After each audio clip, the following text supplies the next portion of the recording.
Son Excellence Umaru Sissoco Embalo, président de la République de Guinée-Bissau.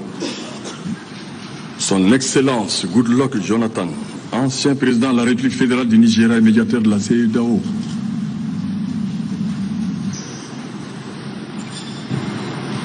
Son Excellence le professeur Djankounda Traoré, président de la transition malienne de 2012 à 2013. Madame la ministre des Affaires étrangères du Ghana, pays qui assure la présidence de la CEDEAO. Monsieur le représentant de la MINUSMA,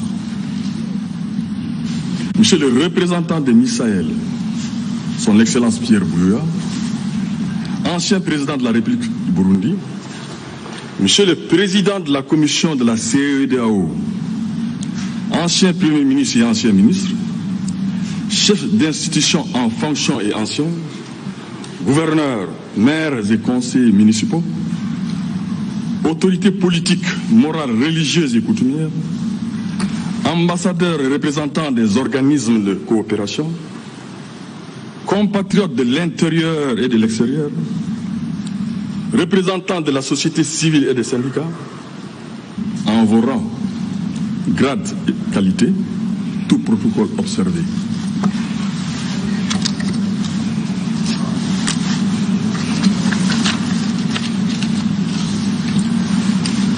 Qu'il vous plaise qu'avant toute chose, je rende grâce à Allah de nous avoir permis de voir ce jour, de faire en sorte que nous rencontrions pour le Mali, pour la grandeur du Mali, pour le confort du Mali. Puissent ceux d'entre nous qui jouissent d'une bonne santé continuer à bien se porter. Puissent celles et ceux d'entre nous qui souffrent de maladies recouvrer la santé. Puisse l'âme des êtres chers qui nous ont quittés reposer en paix, et une pensée pieuse pour les soldats du Mali et des forces amies. Tomber sur le champ de l'honneur. Fama, Barkhane, MINUSMA, qui ne sont là que pour assister le Mali dans sa guerre de libération. Ayons également une pensée pieuse pour tous les morts civils tombés lors de cette guerre et lors des récentes manifestations politiques. Pour tous ces morts, je vous prie d'observer avec moi une minute de silence.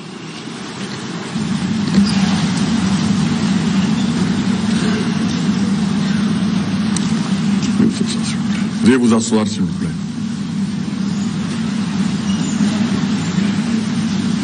Je voudrais ensuite saluer le Comité national pour le salut du peuple pour son esprit patriotique, son sens du discernement et sa capacité d'écoute. L'investiture de son président, le colonel Assimi Goïta, en tant que vice-président de la transition en porte témoignage. L'action du CNSP du 18 août, tout le monde en convient, est la conséquence de la très grave crise sociopolitique qui a paralysé la vie de la nation des mois durant.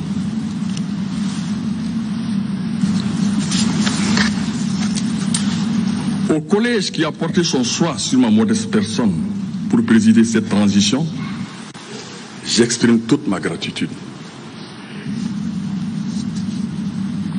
Je suis honoré par son geste et je voudrais lui dire ici que je me battrai de toutes mes forces pour mériter sa confiance. Que l'on me permette également de souhaiter la bienvenue au président de la Guinée-Bissau, Umaru Sissoco Embalo, en terre africaine du Mali.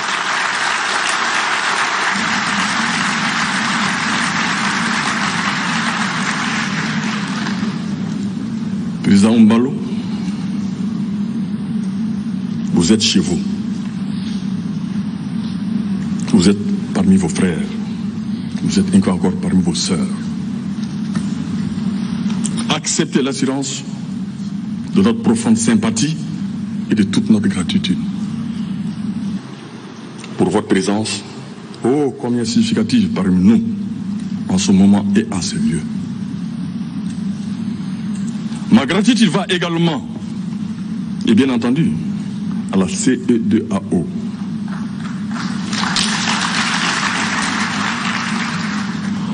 Pour sa constante sollicitude envers notre pays et pour les sages conseils que le médiateur,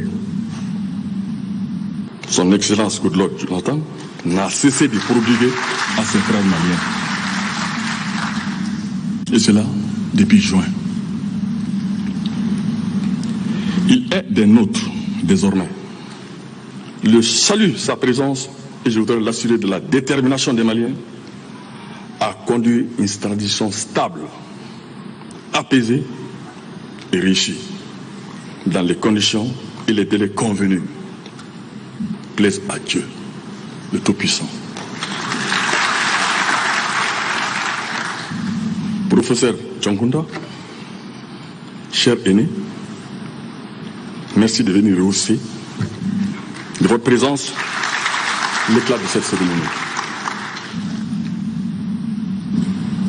Que vous soyez à nos côtés ne nous surprend guère, car tout ce qui concerne le Mali vous oblige.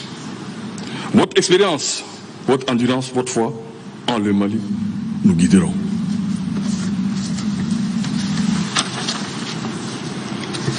Mes chers compatriotes, il me plaît solennellement de dire à haute et intelligible voix que je serai toujours disponible pour servir le Mali. Servir le Mali est un privilège. Et cela doit être un honneur pour chacun de nous, pour chacun de nous. Malgré les poids des âges, malgré le confort de la retraite, je ne pouvais me soustraire à l'appel du devoir. Je ne pouvais hésiter un seul instant à sortir de mon chemin pour venir moi aussi, comme beaucoup d'autres, avec moi et avant moi, à la rescousse de ce pays.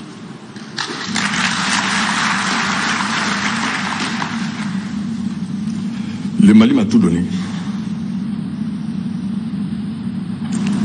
Je suis heureux d'être son esclave, soumis, prêt à tout pour qu'il renoue avec la pleine légalité constitutionnelle, avec des autorités élues, des représentants légitimes. Je n'ai pas d'autre mission, je n'ai pas d'autre prétention. Il s'agit pour moi, et il doit s'agir pour chacune et chacun d'apporter sa petite contribution, sa petite pierre à la consolidation de l'édifice national. Car la maison commune est ébranlée, affaiblie, humiliée.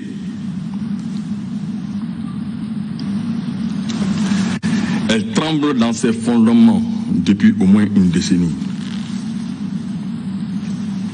Oui,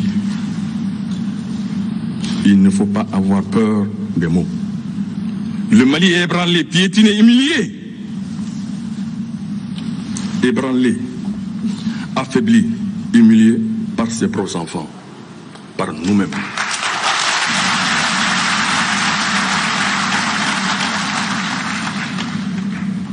Par personne d'autre que nous-mêmes.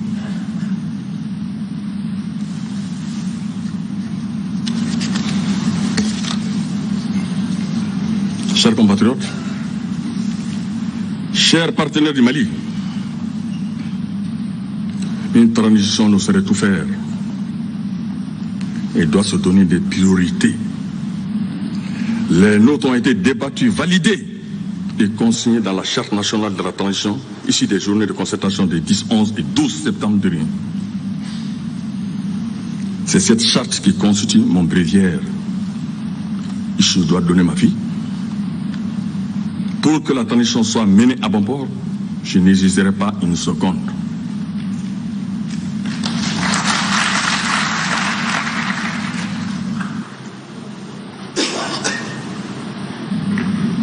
Je suis prêt au sacrifice.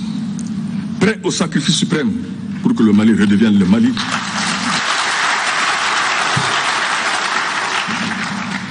Je dis bien pour que le Mali redevienne le Mali de nos rêves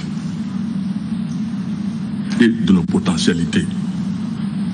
Ma plus grande satisfaction résidera dans la passation de témoins au futur président de la République élu proprement et élu indiscutablement.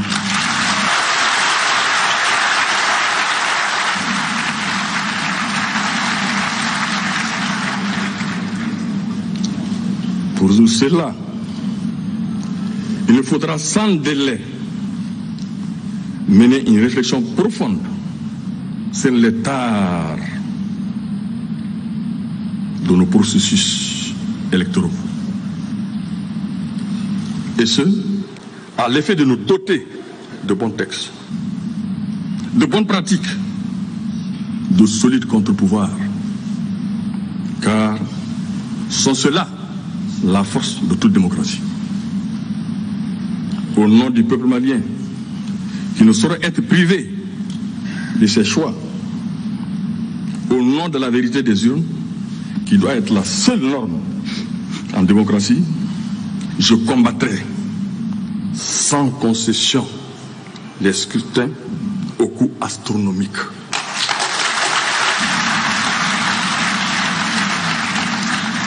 La fraude électorale, l'achat de voix, l'incursion de l'administration dans le processus électoral,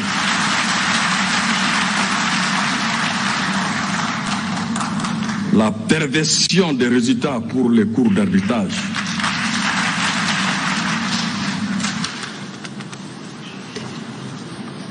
chers compatriotes, une telle mission, je le sais, se mènera sur le socle de la guerre sans merci qu'il faudra constituer à livrer aux forces terroristes et aux crimes organisés. Les fléaux accablent certaines parties du pays depuis plus d'une décennie. Leur sanctuaire s'élargit au détriment de la sécurité nationale.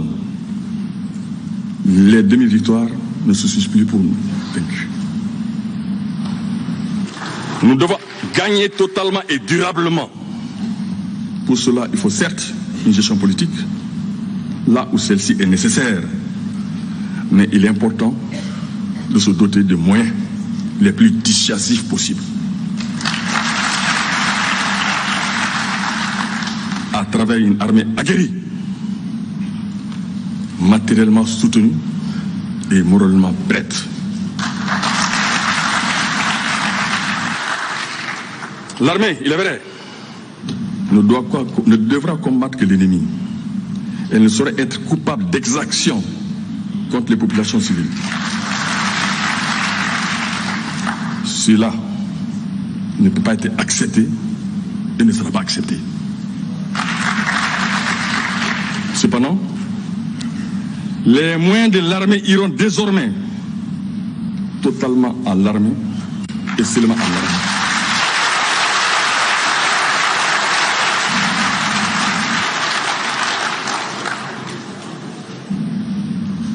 Chaque centime investi pour la défense et la sécurité de ce pays, surveillé, évalué, tant que je présiderai aux destinées de la transition.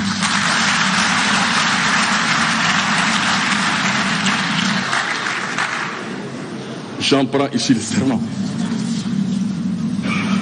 La bonne gestion de nos ressources, de nos maigres ressources, est en effet une obligation. Ce sera là un sentier de la transition. Il sera quotidien. Il sera renforcé et ne sera pas négligé un seul instant. Générer des ressources optimales au niveau national n'est pas un luxe. C'est une exigence et ceci passe par l'utilisation judicieuse de nos maigres deniers. Je ne peux pas promettre zéro corruption, mais je ferai tout pour que l'impunité zéro soit la norme.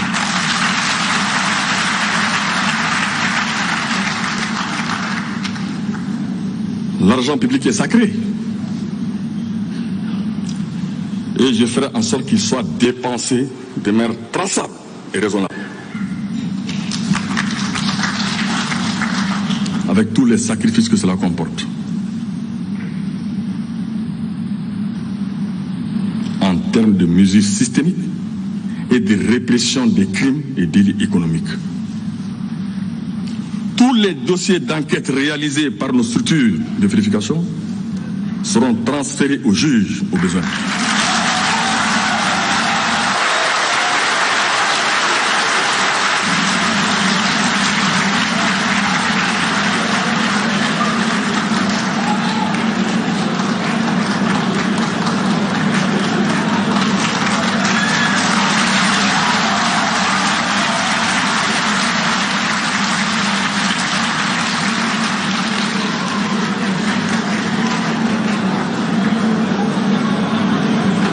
Il m'appartiendra de garantir à la justice les moyens de diligenter leur traitement. Le dialogue national inclusif a balisé la voie.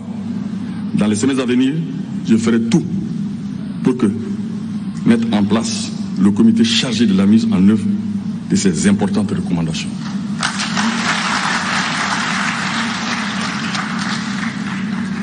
Chers compatriotes, la transition qui s'ouvre ne remettra pas en cause et ne remettra en cause aucun engagement international du Mali, ni les accords signés par le gouvernement.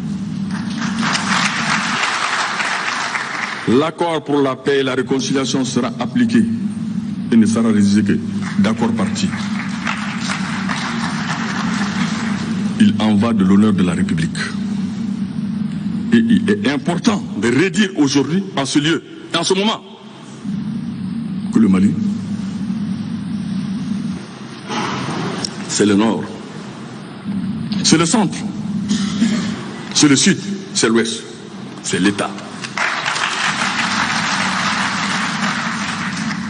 C'est l'ensemble de ces régions, l'ensemble de ces terroirs, l'ensemble de ces cultures, sa diversité, toute sa diversité, son admirable diversité. Nous devons préserver notre pays à tous. Et c'est à chacun de nous de jouer sa partition. Il nous faudra également gérer avec l'effectivité maximale la pandémie du Covid-19. Il importe pour ce faire de capitaliser les réussites, renforcer la prévention par le respect des mesures barrières. À aucun moment, nous devons baisser la garde. Le gouvernement de transition, qui sera incessamment formé, fera de la lutte contre cette redoutable pandémie une de ses plus grandes priorités. Le Mali vaincra.